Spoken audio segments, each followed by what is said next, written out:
Okay, calm down. So let us bring on our first guest. So excited to be bringing him back onto the show. He is an international human rights lawyer and former senior United Nations official. He left the UN in October of 2023, penning a widely read letter that warned of genocide in Gaza, criticized the international response, and called for a new approach to Palestine and Israel based on equality, human rights, and international law. And he is Craig Mokhiber. Hi, Craig. Hi, Katie. Nice to see you again. Thank you. Thank you so much for joining. Pleasure. So you actually have two recent pieces. Both were published at the great website Mondo Weiss. Let's start off with the one that you had written earlier. Western media can be held legally accountable for its role in the Gaza genocide. So tell us what made you write this piece. And for those watching who haven't read it, can you lay out your argument? Well, yeah, essentially, I think I have been as horrified by Western media coverage of the genocide in Palestine as has anyone who has been paying attention. I mean, if there's any piece in all of this, it's that subscription rates and the number of people who actually follow these Western media corporations has been declining over a period of many years. But they are still important outlets of information that have a very significant impact on not just the public consciousness in the West, but the policies of Western countries.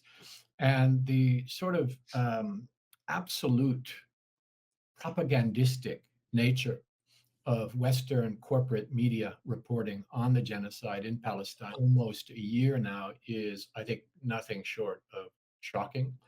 I think plenty of people have said that it is unethical from a journalistic point of view. And I was making the point that some of it may also be unlawful, that there are precedents in international law in particular for holding media companies and media personalities accountable for things like incitement to genocide, incitement to violence more generally. And when you see some of the examples that we've been witnessing in the last 11 months, there's a real possibility that some of these media actors may have crossed that line. And the basic argument that I've been making, which is a legal argument, and that's reflected in the piece that I did for Mondo Weiss. One is that genocide and incitement to genocide, if it's direct and public, are international crimes, defined very clearly as international crimes. Two, Israel is committing genocide. It's on trial for genocide, and it's very likely it will be found that genocide is being committed. It could not commit that genocide without US complicity, or UK complicity, some of the others, but the US in particular. And the third piece, US complicity could not be sustained without US media support and incitement in all of this. So the role that the media is playing is not academic. It actually is playing a role in, let's say, manufacturing consent for what's happening in Palestine.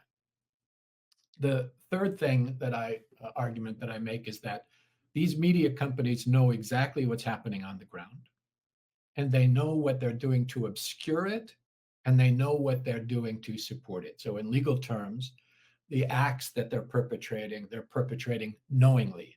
This is not just mere negligence or a lack of journalistic ethics. They know very well how they are misrepresenting what's happening on the ground.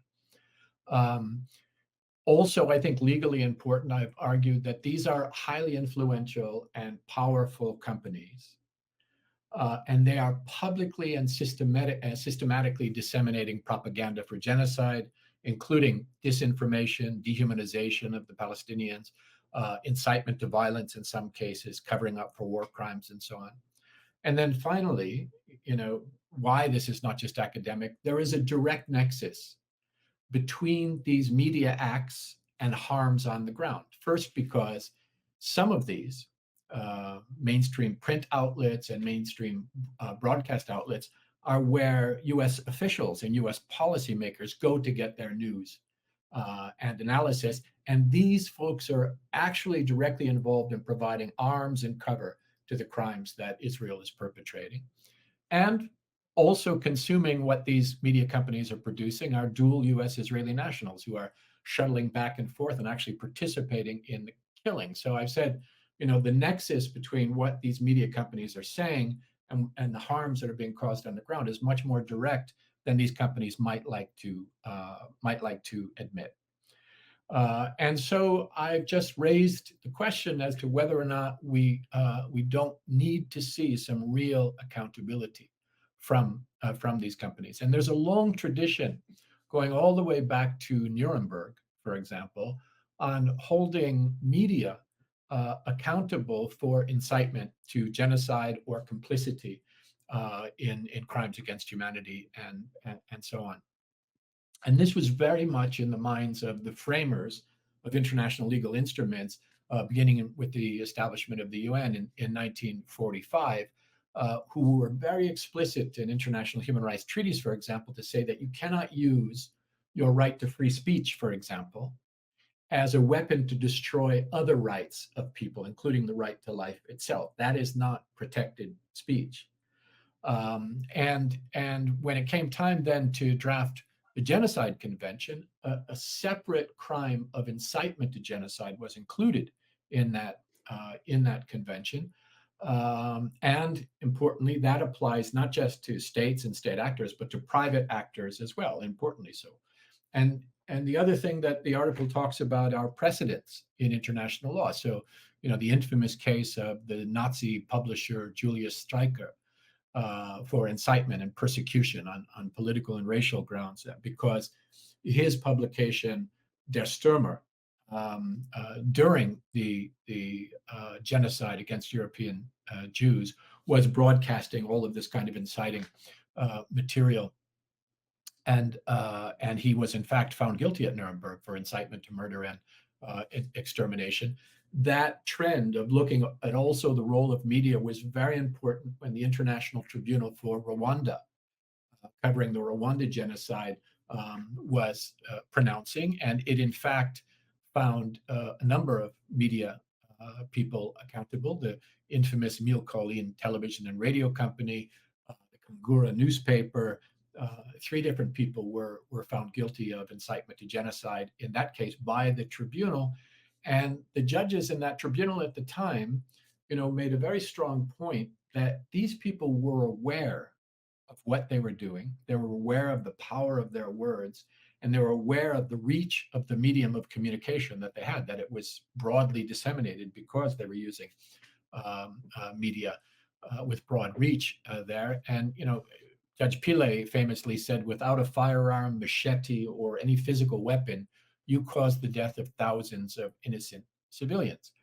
And in my piece, I say it's important that we recall that Der Stürmer knew what they were doing, Mille Collines knew what they were doing, and today these media companies in the West, they also know what they're doing. They're not the same as those companies, but some of their acts definitely cross that line, not just of ethical journalism, but potentially of legal liability as well, because it is not arguable that this live streamed genocide that's unfolding on the screens of everybody around the world, it's not credible to suggest that these companies are not aware of the realities on the ground and what they're doing to obscure them. And when you see what they're doing in the face of this, systematically hiding the genocide from their offices, dehumanizing Palestinians using dehumanizing language and narratives, insulating Israel from accountability, and even none of this has changed, even as the World Court has said that there's a plausible case of genocide, or the ICC prosecutor has asked for arrest warrants for crimes against humanity, or all the international human rights mechanisms have rung the alarm. Rather than reporting on these things, these media companies have suppressed that information and continue to press for a very non-credible narrative in what's happening here. So, all of this taken together means that they are actually playing an active role, in my view, in what's happening on the ground. I say in the article that if you get your news from cable news stations in the U.S. or the New York Times or the Wall Street Journal or Fox or CNN, you will have no idea. You would, if that's the only place that you're getting your news, you'll have no idea um, that the Israeli leadership have repeatedly proclaimed their genocidal intent publicly. You know nothing. You'll still believe the false stories that were circulated in Western media about 40 beheaded Israeli babies, those stories that are long proven to be fabricated, but you'll be also unaware of the actual beheaded Palestinian babies, the many cases there. You'll know nothing about the systematic killing of Palestinian civilians. You may not know about the torture camps, systematic rape of Palestinian detainees, the snipers targeting children. All of these things that define the reality of what's happening on the ground have been shielded. And instead, what you have been given through these outlets is this, sometimes I've said, transparently false disinformation and propaganda from pro-Israel sources, or frankly, from the talking heads on these networks themselves, just uncritically publishing justifications for war crime, distractions from the daily atrocities, and censoring the actual stories of genocide, suppressing the voices of Palestinians and others. And we've seen the reports put out about how some of these outlets actually censor specific words. Some can't say the word Palestinian according to the editorial guidelines that they impose on their journalists. And I want to say too, there have been uprisings in Western corporate media companies in the US, in the UK, in Europe, and elsewhere, from principled journalists who see this happening and who have been speaking out, but they have been subjected to, I think, unprecedented, at least unprecedented since the McCarthy era, oppression by their own companies, their own media companies, to silence them, sometimes to fire them altogether. And so I just think it's important for all of us to speak out on what's happening there. The other thing that I'm very careful to say in this case is we do not want to address this in a way that would in any way erode the already shaky guarantees of free expression and free speech.